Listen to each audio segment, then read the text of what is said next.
care. Like, literally, if you look at the champions that were used in MSI, the top 6 in pick ban percentage were nerfed on the 6.11 patch. And surprisingly, it's like these guys are still playing on the old patch because they banned 3 of those champions. And that's the thing, right? There's certainly a level of adjustment as we are going to move into champion select for game number 1. Ekko Lissandra. Lissandra maybe being the unique ban there. Yeah, and with that being said about the champions still being nerfed, it's like, or still being banned, they've obviously been nerfed in a non-trivial way, but they absolutely haven't been totally killed. Yep.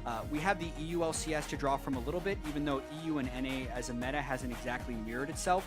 But Kindred was only picked or banned in just under 50% of games, to give you an idea of the perception over there. But clearly, since Reignover has not really played Kindred, they don't want to let Santorin get going on it, and they decide to use a ban. Yep, so they'll ban those 2 junglers, and Swain actually is the final ban there from Immortals. Ashe, the last ban there for NRG. Certainly a pick that Turtle has shown up on multiple times just in week 1. That leaves NRG with the first pick. Quas, we've seen the Maokai already. Does he just go back to it? But like you've said, was tapped just a bit. Yeah, I mean, it was in this studio exactly 1 week ago. Obviously, they were the second best of 3 of the day, but he played 3 Maokai games in that series against Envy, and none of them looked good. And a lot of people were actually wondering whether Quas should be playing that, because from all we've heard, Quas had been performing very well in scrims on carry champions. And then they put him on Maokai 3 games in a row, especially against someone like Huni, who's probably not going to take the Maokai. I don't see them first picking that champion. Vladimir is a much better choice. This, I think, is certainly the pick we're going to see a lot more of, given the current power of Vlad. An awesome first pick there. We saw GBM pretty much solo carry a game on the pick, it felt like. And NRG did pick up that game win, but we know Quas can play it as well. Yeah, I'm honestly a little bit surprised that they use all of those jungle bans in order to kind of let them have Vladimir, but I feel like Immortals will still be very comfortable with what choices they have left. When we talked about all the nerfed champions, I didn't actually see it hurting Immortals in any sense of the word, because from the 7 nerfed champions, like, none of those were actually Immortals' favorite champions. Nope. So their favorite champions are unchanged, and it's just the rest of the pool that got a little bit weaker. And Immortals kind of always have their finger on the pulse, definitely sticking to the 6-11 that we thought we might see. Sivir and Irelia are the first 2 picks. Huni is not shy about taking this pick. Not at all, and he shouldn't be, because Irelia can be absolutely massive here. It was tied for the most picked top laner in Europe in their 20 games that they played last week, and obviously with the Trinity Force changes, it's actually nerfs for some champions like Corki, who were actually reliant on the critical strike chance, but for the majority of bruisers that would be using it, it's a massive buff because you get more cooldown reduction and more attack speed, and both those things are spectacular on Irelia. Well, that's what Immortal has, but NRG do have to make a few picks for themselves here. Zyra's been a huge pick, particularly for KiWiKiD, and they're actually going to pair it with the Rek'Sai, so still that one away from Reignover as well. Yeah, and Santorin has always been quite comfortable on Rek'Sai. He has a relatively farm-focused style and likes to play a reactive style of counter ganking, and like Rek'Sai is great in all of those regards because of the tremor sense, as well as his ability to sustain up in the jungle.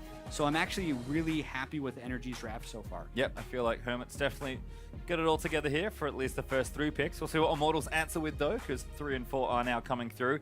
Seen an awful lot of range supports. Both Adrian and Afromu have been showing us pretty much all spring how good a lot of these picks are. And finally the meta shifted back as there is Nami and Olaf picked up for Immortals. Yeah, so definitely a team composition that's got to go fast.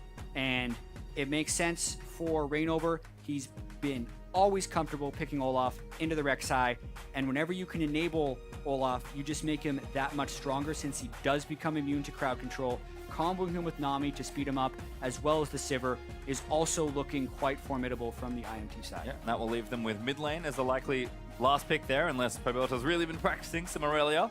NRG, though, will complete their draft. We'll see what Immortals decide to pick for themselves. They'll now have to show us as well where the Vladimir is going. I would guess it's going top lane for Quas, but they do have options here. They can mix it up if they feel like it. It's very true, and there's also a chance they could go with something.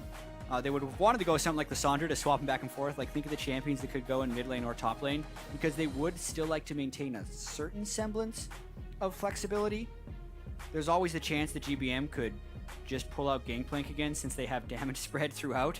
But wow, they go for the Maokai, and it's going to be the Vladimir mid. So, I got tricked. It is Vlad mid for GBM once again. OQ actually with Twitch now as well, so huge damage in the late game. Him playing Rat-a-tat-tat could be some pretty wild things. Energy going to have to get to that point. He would have to step up as well. OQ did not have a good week 1 in the LCS, even though he had substantial farm advantages on Caitlyn in some games.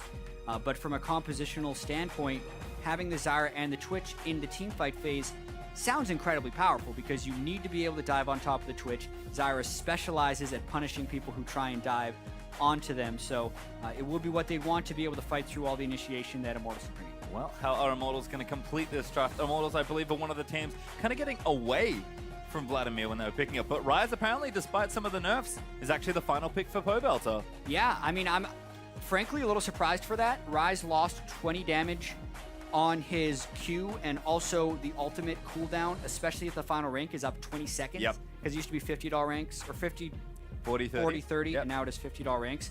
But really, these guys have not actually pivoted too hugely based on the patch as far as this pick and ban would go, outside of the Irelia, I would say. So we'll see if Immortals can deal with that. The Ryze into Vladimir will be an interesting matchup to watch. I feel like that favors Vladimir.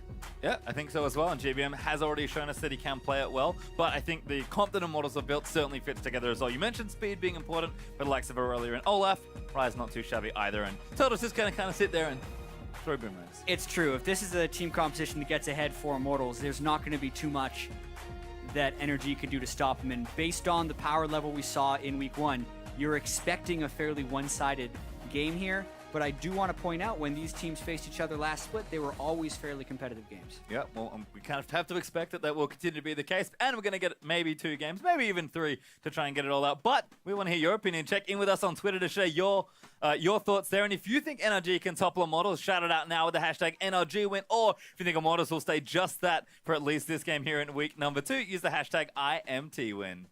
Yeah, this is exciting. I've been wanting to see the patch here in North America, especially with the top lane talent we can bring here. Seeing Huni's take on Irelia will be very interesting, and whether or not Quas can neutralize him on a tank, this looks like a matchup that Immortals is really going to look to run away with. Well, Lauren, onto the Rift here for game number 1 between NRG and Immortals. We'll have to see what these two teams have in store. They've had a week to sort of think about it. 0-2 for NRG, not the best start to their split. 2-0 for Immortals, of course, just where they left off in spring.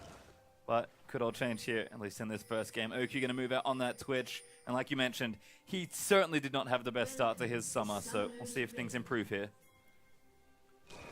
Just looks like everyone's fanning out, though. Nothing too crazy so far, as everyone's just going to make sure they check all the choke points. WildTurtle actually 1 hit onto a ward. Oh, almost a second one, but not quite enough for the reset there. And Oki's going to actually hang back behind the trees. Just make sure he's not spotted yet. Yeah, so nothing crazy going on at level 1. You always wonder if you're going to be seeing the lane swap. I feel like an isolated lane for Immortals here will be all right for them. They have the sustain advantage in the duo lane and should hopefully be able to shove out the Twitch Zyra, although they'd obviously have to be very careful about getting caught in grasping roots, because that's a very swingy lane. Any lane with Twitch is going to be extremely swingy, but I still do think Immortals would want to get that 2v2. Well, looks like we are going to get standard lanes for now. Immortals certainly not a team that shies away from them whenever they can get them, but KiWiKiD and OQ actually hanging out with some plants starting to spawn in that Krug area. Looks like they'll start there, and likely a Grump start there for Immortals as well, although not quite on the buff just yet, so maybe thinking about moving late, but NRG are definitely committed to this bottom side. Yeah, this is pretty clever. The Zyra being able to take Krugs is really strong because you can tank all the damage with the plants. You get 3 plants up at level 1 to blast them, and you can see OQ only taking 1 hit by the time they're nearly killing it. As long as it doesn't reset, they got to be careful. Ooh. Wow, even with the Zyra, they're unable to take both Krugs. That's actually really damaging because Immortals on the other side with a less optimal team to do it don't reset the aggro. You can see how much damage they would actually take. That could have been a huge advantage for NRG coming into the lane, and it's now not. Yeah, just a slight mistake there on the execution, but we are going to get the 2v2s we wanted. See if OQ and KiWiKiD can maybe continue to be aggressive, because Turtle did take a little too much damage on that take, and I think as far as they're concerned, they're going to hit level 2 at the same time, and that's not what they want given how much damage he had to take. Yeah, they were like, all right, they probably did Krugs. They're going to hit, one of them's going to hit level 2 on a couple creeps, and it's like, wait a minute, that took longer than expected, but we were giving them the respect nonetheless, so they still get the early shot advantage. Psychological advantage, I suppose, as GBM and Pobelter square off early here in this 1v1. Just a bit of poke there from Pobelter, but GBM, we've seen his Vlad already, not a stranger, and neither is Huni to this aggression. Nice blade surf onto a creep. Does get some damage down to Quas, but Maokai usually safe in most 1v1s. Yeah, and he's gone with a Doran shield first as well, so he's really expecting to take a lot of auto attacks from Huni and maybe even teleport back to the lane a little bit earlier. It's not what you'd normally bring on Maokai. You normally just get the Doran's Ring start or Corruption Potion start, because you do have non-trivial mana costs early, unless Quas is just planning to kind of sit back and auto-attack the wave and just hope to regen up. Well, definitely have to respect Huni's power and aggression, so I think Quas taking the very defensive route. Santorin in mid lane, they're looking for Pobelter. He's going to try and run his way away back to Reignover, who's on that same side of the map. Ghost popped though by GBM. Now they're going to flash forward for it. They want Santorin, the snare's there, but it's not enough damage for a kill. Yeah, and GBM very aggressive with the early Ghost, although I don't think that really would have done much. The overall summoner cost is 2 for 2, except GBM will maintain his flash, which still makes him fairly safe. And Reignover will actually have his Ghost before Santorin has his flash, which will allow him to get an earlier gank off if you're considering the fact that you need summoner spells to gank. Well, great pressure nonetheless from Immortals, but Reignover now going to continue jungling as he actually takes the Gromp away from NRG's side of the map. Pobelter with the teleport also going to get his way back to lane safely. So GBM is able to stay healthy and sustain as Turtle's taking fire on the bottom side. Again, just pretty much an even summoner trade after that little 2v2 in mid. Yeah, and I mean, just based on how much damage WildTurtle took on that Gromp, they've never been able to get position in the lane in order to shove it out. So even though I feel like Nami can sustain up a little bit of harass, if they never get the shove, it's going to be a little bit hard for them to stay even on CS here. And he's caught in the roots. Very nice there, but Oku a little too aggressive after Turtle traded in. Ignite down from KiWiKiD, but not enough for a kill. Oku is playing dangerously here in this bottom side. Yeah, one benefit these guys have is they know the junglers did skirmish in the mid lane and blow their movement speed summoner spells, so NRG is relatively free to play quite aggressively, but a great start to the lane for Oku and KiWiKiD, recovering from that missed pull they would have had on the Krugs, which maybe could have led to an even larger advantage. Yeah, you can see they've gone back. Double long soul and a few potions and a 10 CS lead for Oku to start things off, as Turtle's going to catch up as he pushes out this wave and then likely goes for a recall himself.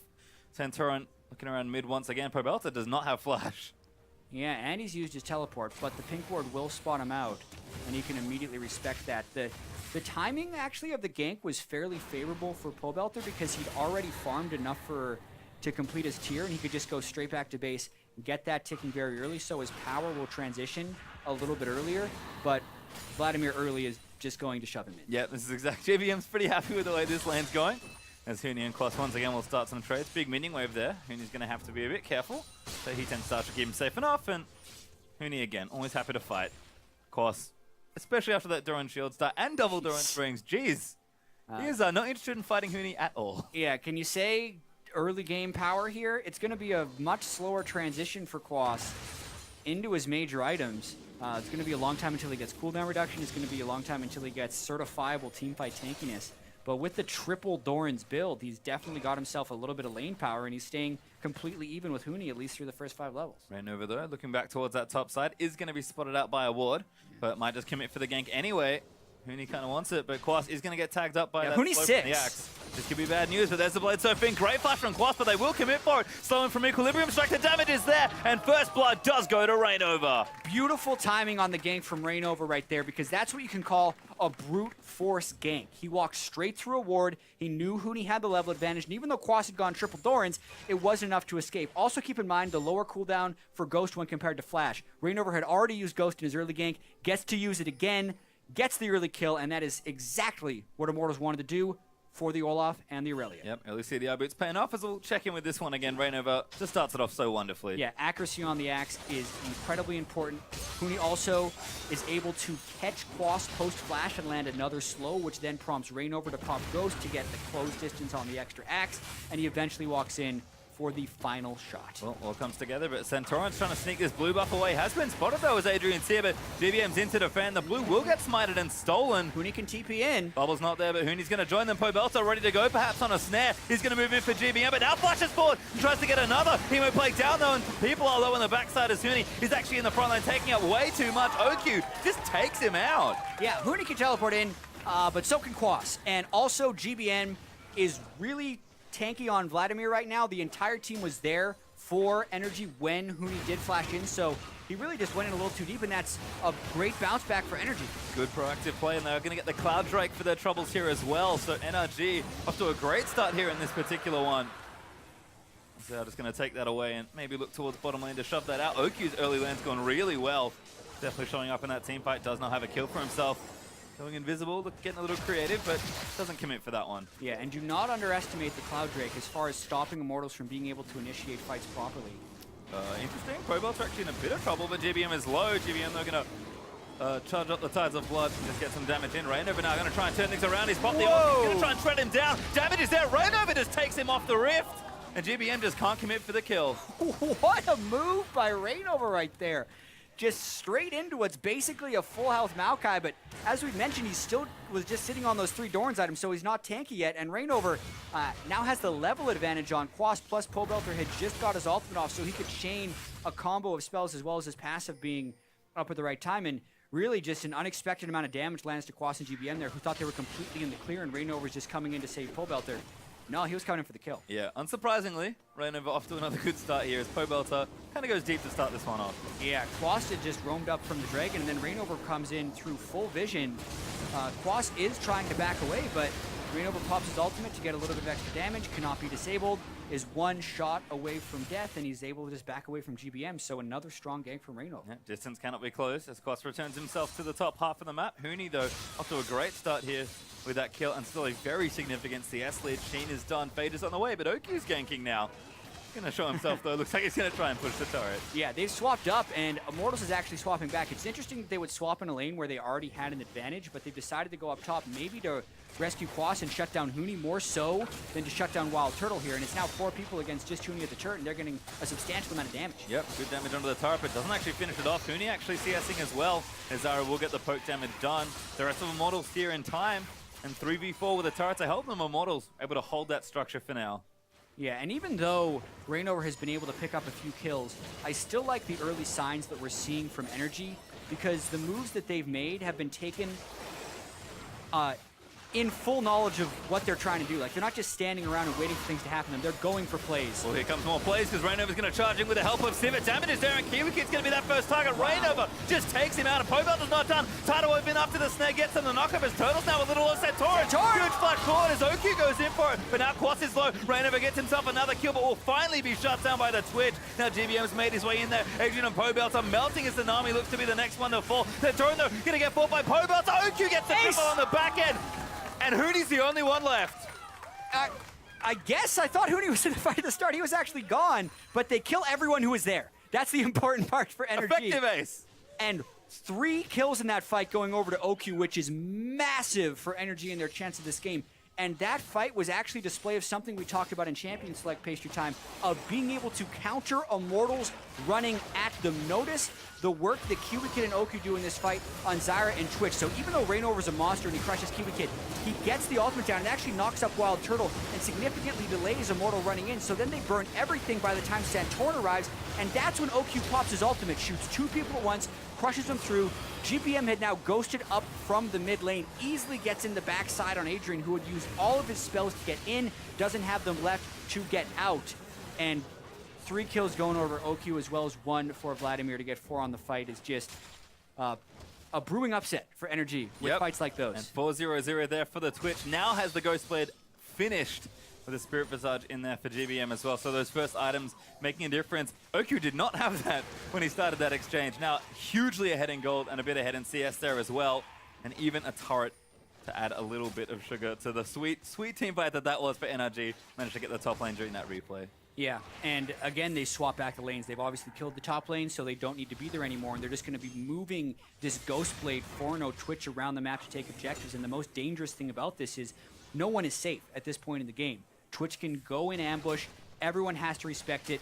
Pobelter's not going to be able to get safe farm. Huni, WildTurtle, no one can get safe farm unless essentially Reignover's next to them, since he has all of the kill distribution and therefore gold distribution on Immortals. And NRG, really the map is their oyster right now. They can dictate to Immortals, and Immortals will have to respond. Well, there was a trade in top side. Immortals managed to get that outer turret for themselves. Santorin also going to steal a blue buff, as NRG are not done pushing here. Quas going to slap that down with the tree, and Oku's got more than enough damage. Immortals not here in time to respond, and it's effectively another turret trade, so NRG still up now 3-2, as there's the trade on the other side. Yeah, and I do agree with the trade for Immortals. Based on the power of OQ's Twitch, you do not want to fight them head on, so if they can get an even turret trade, that makes the percentage gold difference more beneficial for Immortals, because they obviously trade an equal amount of gold from a deficit. Oku's going in for it. The ulti's not quite enough range, but will force the flash from Pobelter. GBM in, flashes forward and gets himself a kill. And the teleport's far too late for Huni as GBM with a bit of a style pull. NRG is a whole new team right now. The hesitation that we saw in week 1 is gone, and maybe a little bit of over-eagerness right there. That was 3 ultimates and both summoner spells from GBM used to secure a kill on Pobelter and not even get the turret. You can tell they're committed to the play, which is the right sign. Now it's just about finding the right plays to commit to. Well, we mentioned it already, 12 minutes in, that team was looking very strong for the early game. Can they convert now into more of a mid-game with plays like this? You have to think the answer is yes. Yep, Ghostblade Twitch gets the slow onto Pobelter, nearly kills him by himself. KiWiKiD whiffs the E, and then GBM just flashes in to kill him. Well, Reignover still quite strong. He's going to try and chase down KiWiKiD. Poppy ulti already. KiWiKiD again just can't do anything. That's the first kill. Now GBM's the next target as Reignover going to keep applying those slows. He'll actually dive the turret, and GBM's been exhausted. Down with a knock up there from Santorin is not enough.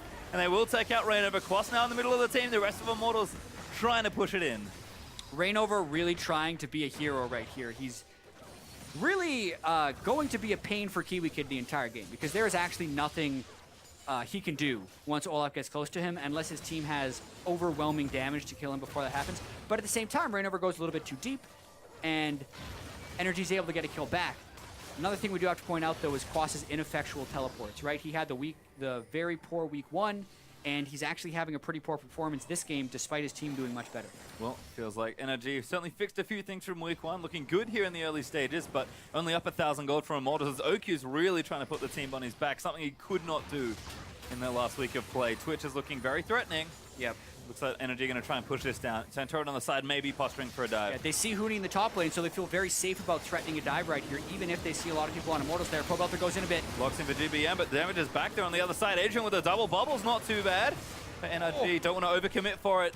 OQ got a little too low. Yeah, OQ, I believe, got turret aggro right there, so even though his ultimate was shredding a lot of Immortals, he nearly died. So also credit to Adrian for locking him in the turret, and that should stop the energy push. Well, WildTurtle here to clear things out, so I have to think so. Dragon also back alive. Have another Cloud Drake up for grabs. We'll see if NRG want to take their second, or if maybe Immortals fancy a go at it. Yeah, already 15 bonus movement speed. A lot of people love to mock the Cloud Drake and say it's not very important, and very late in the game in full-on team fights, I would say, yeah, if you're locked in a team fight, out-of-combat movement speed is not going to matter. But even those split seconds in League of Legends matter so much when you're trying to arrive in fights, and especially against a team like Immortals who needs to run directly at you. I do think this Cloud Drake is quite beneficial for NRG, picking up 2 of them. Not to mention if we get to 35 minutes, it's still the same type of extra true damage they can get off the Elder Drake modifier, so very good for NRG to pick up 2 of those now, and now they're real fast. Well, maybe going to trade it for the WildTurtle here, which would be not too bad here for Immortals. Yeah, that's non-ideal. Huni already nearly double the CS of Quas, and if he gets damage reduction as well as extra damage and split pushing, that could be Immortals' way to get back in this game. Despite the kill deficit, they've kept the gold even, and now Huni's got that empowerment. You can sort of tell for Huni as KiWiKiD looks for a snare, but does not get it onto Turtle. Feels like Huni is actually sticking in the sidelines quite often, just saying, hey team, I'm pretty big, I've got the Trinity Force, I'm ready to split push. Don't let anything silly happen, and I'll just try and win the game. Yeah, and maybe they'll be able to do it. The gold is completely even, and you really have to question, like, where has Quas been? Because the mid lane and the AD carry have, like, equal CS, so it's not like Immortals is just giving every single bit of free farm to Huni. It's just that I'd have to go back and check to see exactly what happened, but the wave manipulation and some of the bad teleports from Quas have just cost him numerous waves, whereas Huni hasn't made those same decisions, and that's a really big power imbalance as far as those 2 roles go. And it seems like NRG, again, we talked about them not wanting to slow down in this mid-game after that lead. Feels like they've slowed down just a tad here, and that mid lane outer turret still being up with Turtle, pretty much sitting there being its gatekeeper, proving to be a bit of a thorn in their side so far. And Immortals, they're happy to play it a bit slower. They've certainly caught up in gold, which was not a huge lead already for NRG. And if Huni's allowed to run wild, OQ, I don't care how big you are on Twitch, you are not winning that 1v1. Yeah, Irelia and Olaf running towards you with Sivir empowered speed, like, that is going to get you on Twitch unless you have full 6 items and they for some reason forgot to itemize armor. Other than that, it's going to be a spectacular dive for Immortals, so I think that's what they're really making sure they have. Since they know Twitch is fed, they're really trying to make sure their Twitch killers are also fed. Well, GBM is also relatively big himself. Working on his Zhonya's for that next item as he gets himself the blue buff. So had a kind of a bit of a stalemate here in mid lane as NRG not wanting to get too far behind on those side lanes, but certainly wanting to try and open up the mid lane if they can. That GBM's going to go back and spend some money though, as Pobelter bails from that bottom side lane that he just pushed out. OQ and KiWiKiD more than happy to join in and take that farm. So kind of things have slowed down a bit. And again, I think that favors Immortals for those trades they made in the mid game after falling behind early. And one of Immortals' biggest strengths throughout their regular season run last year was the fact that even when you felt like they should be losing, the gold was even. And it's because they played the minion wave so well. We're seeing it this game, even when they lose a fight 4-0, the gold still plays pretty close. And I also think this game is quite interesting just from a gold distribution standpoint, because you look at the top laners and the junglers in this matchup, and Huni has a 1,200 gold lead on Quas, whereas Reignover has a 1,300 gold lead on Santorin. So if you're thinking about that 2v2, it's a 2,500 gold lead for Immortals. But that also means mid lane, AD carry, and support are substantially ahead of Immortals in that sense. So different types of champions are fed for the different teams. It's the damage dealers for NRG that are fed, whereas the tanks are behind. And for Immortals, the initiate front line is ahead, whereas their DPS is actually behind. And you feel like that favors Immortals if the divers are maybe strong enough. It's hard to say. Yeah, exactly. It's a power imbalance, right? Like, whether or not the divers are strong enough to get the DPS is still the arms race. So at least Immortals is able to compete in that arms race right now. Well, not looking for a fight anytime soon, it feels like. Just again, making sure that wave pressure happens. GBM, though, hanging out in mid lane, is more than capable of sweeping out the minion waves rather quickly. And with Baron up in 30 seconds, probably not something we'll see looked at for too much longer, but something that will enter these teams' minds as Huni onto Quas aggressively. 80 CS ahead and happy to fight. And when we speak about the imbalance of farm, it's about who can abuse those imbalances the most. So when Immortals can manipulate the matchup where they have a 1,500 gold advantage, they'll win that. They have to make sure they don't lose on the other side. Yep, and this is the defense they really need to hold up here, holding on to this turret for as long as they can, and NRG have not been able to crack it just yet. Again, Pobelter even topside with that teleport ready to go. It's 3-lane pressure now for Immortals. They are more than happy to just run NRG in circles. You have 3-lane pressure with double TP on both of their side lanes. So if NRG tries to commit, Immortals will try and double TP in. So they're just trying to keep them at bay and stop them from aggressing because of the threat of double teleport. And as long as Turtle stays safe, this mid lane turret's going to prove more and more tricky to crack unless NRG fancy a dive in. I will say, despite all their early game aggression, they've sort of slowed things down. I'm going to say a little too much here. GBM now with the Zhonya's. Runa's done for OQ. Yes, their next movement might be coming up now, but they didn't have to pull back if they didn't want to. Playing maybe a little safer than we'd like. I agree. Their dive that was at about 12 minutes where they just went all out and killed Pobelter in the mid lane and GBM flashed into the turret looked like that was a great strategy, right? They just keep hammering that back. And when they've had the 4-kill Twitch and they've been moving them around the map for the last 8 minutes, it hasn't actually led to any advantages. That's NRG misplaying. They looked like they had a whole bunch of synergy and confidence at the start. That's kind of wilted away in these last 8 minutes, and Immortals is starting to get control back. And again, that wave on top lane has been built massively by Pobelter, so someone's going to have to go and deal with that in maybe 30 to 60 seconds. It's actually GBM that's wandering over now, but he can only go back to battle as Immortals are trying to break this mid-outer, see if they can't open up the center of the map for themselves. Meanwhile, Quas still occupied by the Irelia. This is the wave paying forward for Immortals. They prep the wave, that means GBM is gone, and they actually get the Zyra ultimate out, which will now make the next initiation by Immortals a little bit easier. Damage on the Santorin is very nice after that bubble plus snare combo there from Adrian and Pobelter. Don't overcommit, no need to try and rush down that turret. They get the ulti, they have their pressure, and we'll see if they reset the map again. I can't imagine Pobelter's not going back to top lane, and Quas, it's a bad time. Even for a tank that Irelia true damage is causing him issues. Yeah, and another Cloud Drake coming up right now. Got to go really fast. I actually think, even though I believe the first Cloud Drake is very strong, getting 3 of them while the move speed differential is still awesome and you're still increasing your delta from the other team, I don't think it multiplies as aggressively, because if you do build move speed on a champion, you start hitting diminishing returns the more move speed you get. Move speed is less effective after 415, and then only half as effective after 490 of move speed.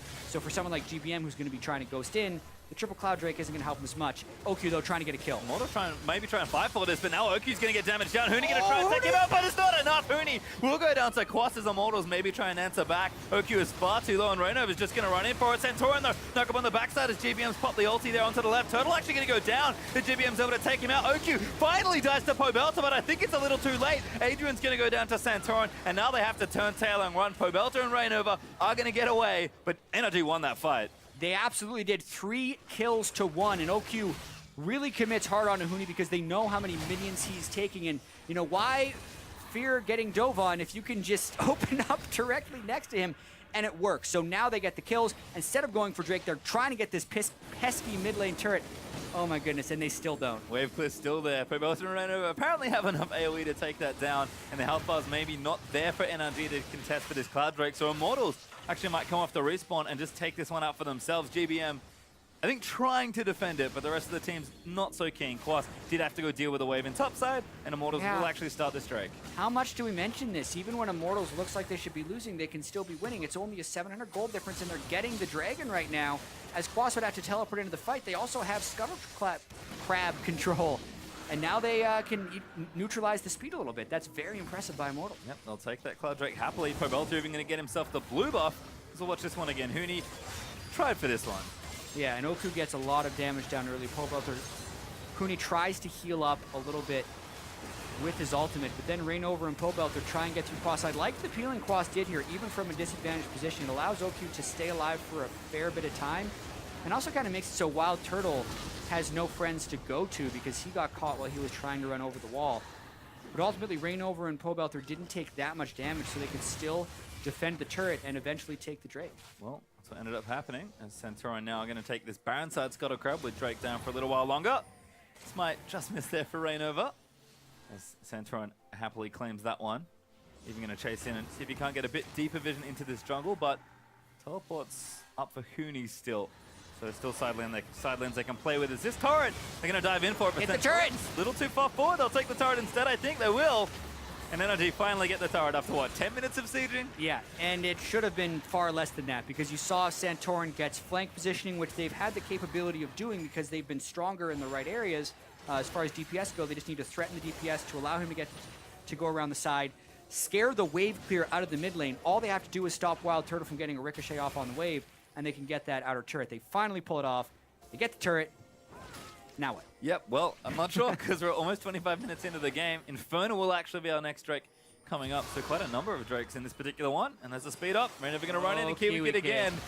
This feels bad, man, but he's going to pop the ulti out and see if he can't get some work done. GBM in the backside takes out Adrian, a huge wombo as Reignover still got the ulti ticking away. Quas trying to hunt down Huni because he's surrounded by 4. He wants OQ, but I don't think he's going to get it. Surfs off to a minion, see if he can't get away instead. Pobelter just can't join in time. They're going to turn it back around in onto Santorin, but Quas also chasing in. Eventually, Cloud Drakes are going to start kicking in, but I think Immortals are finally out. Yeah, not if they keep taking damage. It takes 5 seconds to gain the out-of-combat status. And that was a great example of while Reignover is immune to crowd control, the rest of his team isn't. Nope. So Adrian and WildTurtle were a little bit too close. KiWiKiD does catch them, even though Reignover could have killed them by himself, and it's a great turn of events for NRG as they're able to get another turret down. 5 turrets to 2 now in the lead. Starting to develop a little bit more for the side. 2,000 gold up, plus 2 Dragonstorm isn't too shabby.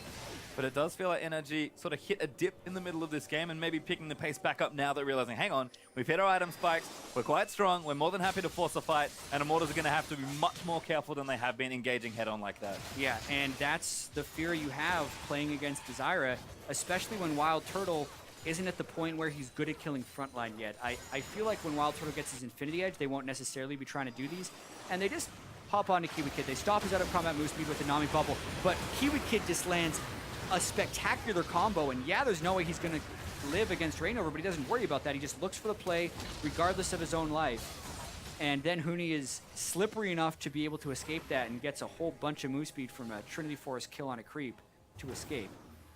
Definitely feels like Immortals, though, have been, again, using all this side lane pressure and these teleports and not really been ready for a lot of these fights. It's Reignover that's pulled the trigger multiple times on trying to get a pick, but NRG is starting to stick together quite a bit more and play around the objectives as a team. Pobelter, though, is going to get some work done. His teleport's ready to go, so he can join if needed, but gets his team a turret. Yeah, and quite honestly, while a full tank Olaf can be devastating in the mid game, when it gets super late game, it's strictly not that scary. He's not going to have enough damage to take down OQ. They're going to really need to tandem with the Irelia and the Olaf, and if NRG has the right combo set up with OQ being far enough back that it takes a little bit of time to dive onto him, and then you're walking through Maokai, Zyra, Vladimir damage, it becomes very favorable for NRG, who's actually going for an early Baron. GBM's on a ward trying to zone him out. This will be tight. It's almost like bait here, but GBM's absolutely been caught. Ulti down onto Turtle, but he's going to do some good damage. Pobelter, though, caught in the backsides and just going to get taken up by the Twitch. Now Immortals 5v4 are going to have to run away. NRG do not get the Baron, but they'll get the pick and go straight back to it. Power Vladimir right now, no healing reduction yet built on anyone for Immortals, so he ults Zhonya's, makes sure he gets the heal from the ult, gets about 1,000 health while he's in stasis, and they turn right for the Baron yet again with Pobelter down. Immortals is not willing to give this up, though. We're going to see another fight. Gonna have to fight for it, certainly, but I'm not sure they can get in. NRG, massive tank lane there, is just shredding down the Baron at the same time. Santorin a little low. Now gonna go in for it. Huni actually caught, but he's trying to dive into the backside. Gets knocked off on the way in, though. And now the rest of NRG will chase. Turtle got poked out as he charged into the front. And once again, Immortals just can't find their way in. Yeah, I mean, if Immortals isn't going to flank and they're just going to try and walk straight through a Zyra and Vladimir, it's not going to work. Yeah, Reignover caught with that. His ulti's going to die as well. OQ gets another kill. He's 8th of the game. And this is just going to keep happening. Immortals cannot assault the Baron this way. Yeah, at some point, NRG is going to run out of resources, and the endless stream of Immortals corpses will eventually take NRG down. But I guess we're not there yet. Santorin comes back, and here comes Immortals again. Yep, GBM though staying pretty healthy. Santorin does use the ulti to come back into the pit. WildTurtle trying to get some crits up, and NRG again, they're going to go back in for it. Pobelter also caught in the same position, and they're going to try and chase him down. He's awfully low. GBM's going to chase him for it. Needs that last Q, but he's not quite in range. Tides of blood, not enough, and Crimson Rush doesn't get him there. And Immortals, for the first time, lose no one going into the pit. That must have actually been, like, the slimmest of range. I thought GBM was going to be able to finish off Pobelter. So the third time isn't the charm for Immortals in trying to... Sorry, the third time isn't the charm for NRG in getting kills off of Baron bait. And it is the charm for Immortals as they finally stop it without suffering a casualty. And that's actually just in time for the Infernal Drake to be spawning, which is really beneficial as NRG doesn't get the Baron and they don't get that final kill. Instead, it costs them the Dragon. Nice timing there for Immortals. Played very well, honestly, to somehow deny the Baron out from NRG, especially to pick up the Drake on the other end. Santorin still clearing out vision that Immortals had so carefully placed. And again, the game's kind of at the same point we saw before. I don't think Immortals will attack the Baron pit in quite the same way, but NRG, with the Dragon down, they're pretty much just going to have to play back to this left side. Exactly, and I still do want to call back to the itemization. Last week we were so critical of teams who didn't spend the 800 gold to get Executioner's Calling to stop the Vladimir. That was when GBM was taking over the game. This time it kind of feels like OQ is taking over the game, so Immortals isn't prioritizing it, but it's still a 407 Vladimir. Caught, yep, absolutely. Oh Adrian dead as well. That's that Infinity Edge Hurricane Ghostblade Twitch. That was pretty much a straight 1v2 as he just instantly deleted WildTurtle. Healing reduction wouldn't have mattered in that case, but OQ, I guess that's why I forget about healing reduction. Remember, Vladimir still needs to be healing reduced to beat him. Yep. This just shows how far NRG is ahead. Certainly does, and they're back on the Baron once more, but it's 3v5 this time. And I don't think Immortals can get in. NRG are just shredding down this Baron. They might try. Pobelter gets caught by a Grasping Roots, but NRG still healing up here. Everyone's healthy. Huni wants a flank, and OQ's just staying safe. This is taking a while, but GBM's actually going to ulti down and try and zone them out. But Reignover, he's just coming right in. He's got it with the ulti, but Huni just can't make his way into the back lines. Huni stopped up by Quas, and the Baron does go over to NRG, but they're going to try and clean up. GBM low, finally getting there. And Huni actually kills OQ in the backside. It's going to go down, and now Reignover and Pobelter are going to try and take out GBM. Not dead yet. Going to try to kite it out, and doesn't do it. The shutdown comes out for Ryze. Reignover looking to die here as well, as Adrian's going to heal what he can, but it's not enough from the Nami, and NRG, a 2-for-3 plus the Baron. Boy, this game has accelerated officially in speed. 31 minutes in, NRG's able to take the Baron, and I mean, what a noble effort by Immortals, but this is kind of how it all started. OQ just goes on a solo mission through an exhaust, flashes to the side of the tidal wave, picks up a double kill, and that started the whole excursion at the Baron pit. So now NRG will have Baron on 3 people and can look to siege. Well, let's see what they can do with this Baron, because they have sort of struggled to break a lot of these structures. 5-4 though, not too bad. To have a tier 2 and then maybe some inhibitor turrets to assault here as well.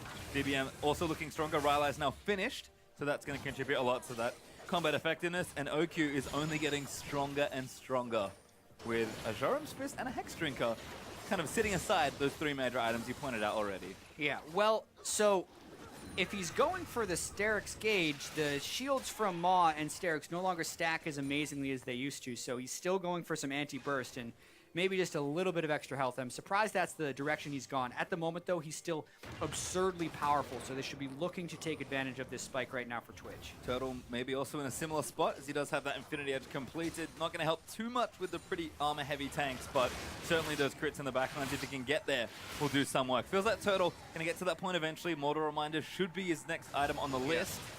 But Execution's Calling should literally be his next item. And he's at 70% crit on Sivir, which is the point he wants to be to start kind of dealing with tanks in or even just have like very strong team fights. So it's by no means an easy task to push into Immortals and dive them, since the gold is still just 3,000. And as far as an actual in-fight combat, Immortal's the one that has 8% more attack damage and ability power from the Infernal Drake. So no easy task for NRG to push in. Well, the damage control's been pretty good for Immortals all game long, because NRG have been ahead even by a little bit for most of this game. GBM, though, a little too far forward. Good start. Going to get the tidal wave out of it, but has to pop the Sanguine pull, and he's pretty chunked. Yeah, this is a dead push, I feel like, for NRG, and they're going to have to get a little bit more creative about the ways they get picks. I think a lot of it would actually have to be the way they eventually got the Baron, where OQ flies around in stealth and creates an initiation. KiWiKiD, though, is caught. Huni Reignover's got Ghost. maybe going in for it, but no flash for Huni, so he can't quite go in for it.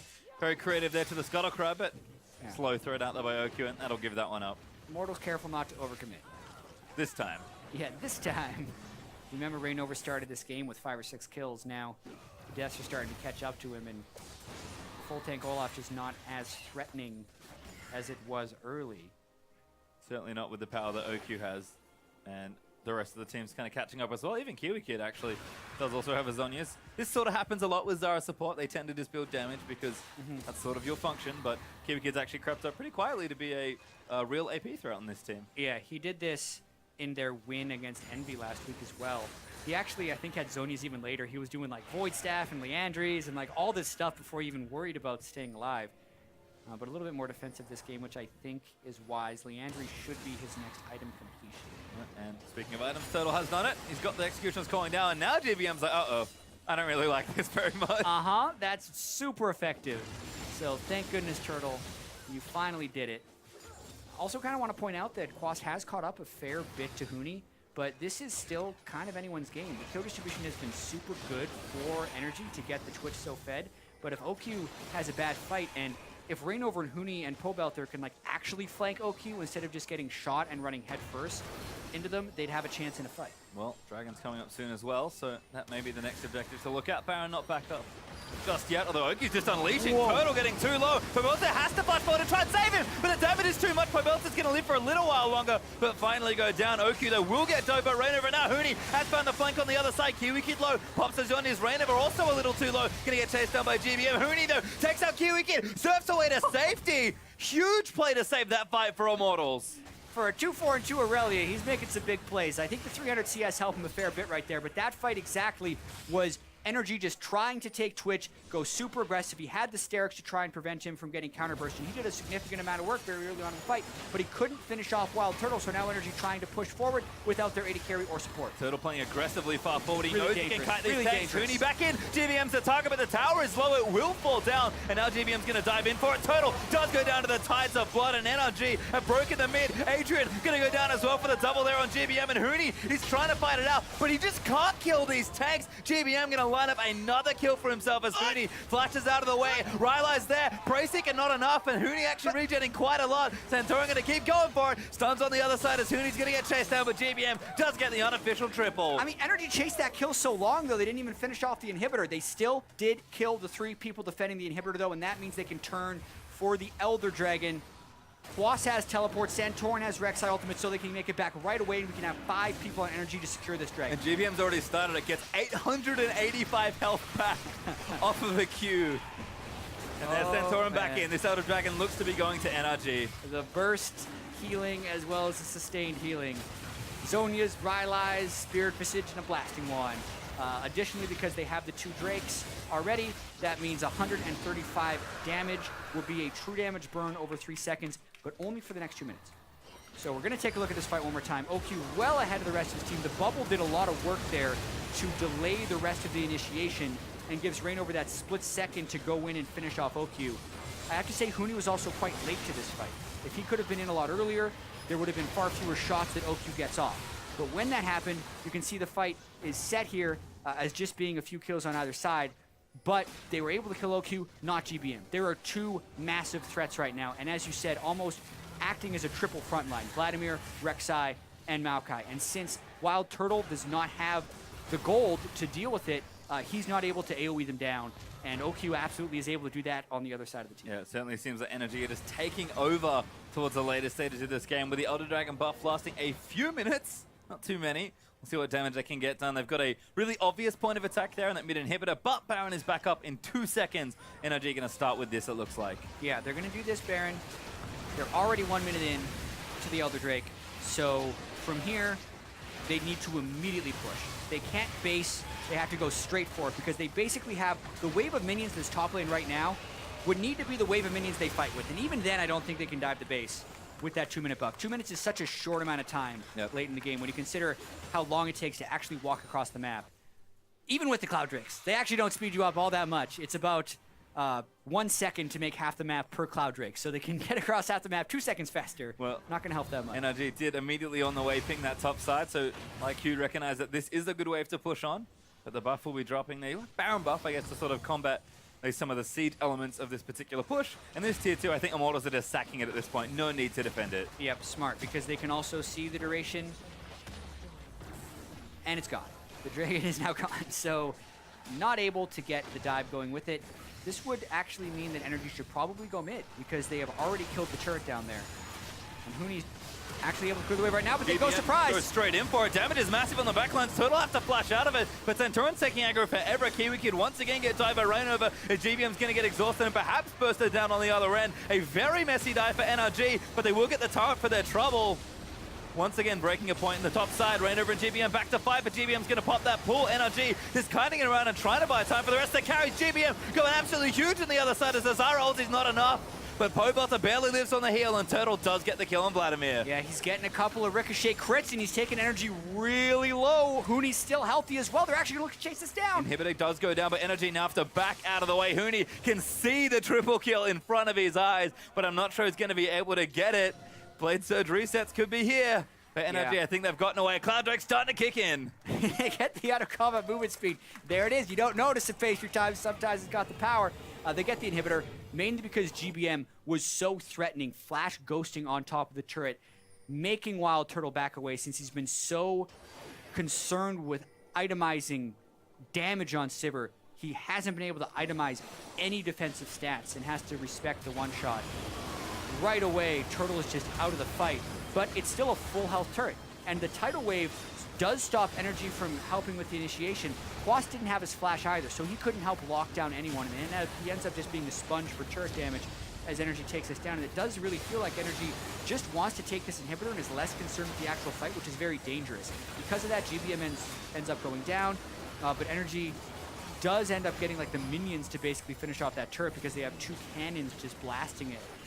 And they're barely able to get away because, you know, out of combat long enough, you get that extra move speed, and that does matter. No health KiWiKiD, the Siege Master, pretty much just babysitting the little cannon minions, urging them forward as they do take out the top lane inhibitor. Stay extra range. I'm Baron empowering. You know, controls plants kind of makes sense. I like it. Fits with the theme of the champion as NRG going to finish the work they started earlier. Yeah, couple differences for this fight. Quas has flash, GBM doesn't, but his Ghost will be back up fairly shortly, whereas WildTurtle burned both summoners. So if Quas gets a flash onto WildTurtle, it could be game. Is the Vamp Scepter enough? GBM actually the target, and that damage is huge. GBM needs to start healing through this. He's going to get some healing, but that's not nearly enough. And I don't know if NRG want to commit for this. Yeah, they're seeing how quickly GBM can sustain back up and keep the threat going because they have those 2 Baron-empowered cannon minions that you just want to kind of buy time for. Immortals isn't going to let him. Let's go. They're going to brute force for it. Huni going in the back of the OQ, but the Zyra ult is beautiful from KiWiKiD. Reignover, though, shredding through the backline, but they are peeling barely for him, and Reignover just can't get through it. Huni can't get through it either. WildTurtle cleans up the other front line with the help of Pobelter, and we just pretty much traded backlines. It is one of the least creative initiations I've seen from Immortals. They're not getting flank wards up. They're not trying to, Pobelter, that's walk straight into them. KiWiKiD just take him out as Quas is able to lock him down. Double knock up there for Santorin. Bubble, maybe not enough for Adrian as Turtle. Dishing out damage. Big. Might even get Quas here. Sap Magic for a little bit of extra health. And Turtle just can't chase for the last few bits of health. Yeah, I really do feel like if Immortals was a little bit more creative with the way they initiated these fights, they could be winning this game because they're walking straight into just a world of counter engage. And OQ's back to base. They might actually be looking to end off this. This is aggressive. They're going to try it. Turtle locked up there and hits nothing. He just can't get away from OQ. They'll take him out. They already got 1 turret. This Nexus now under threat. Adrian, best of luck.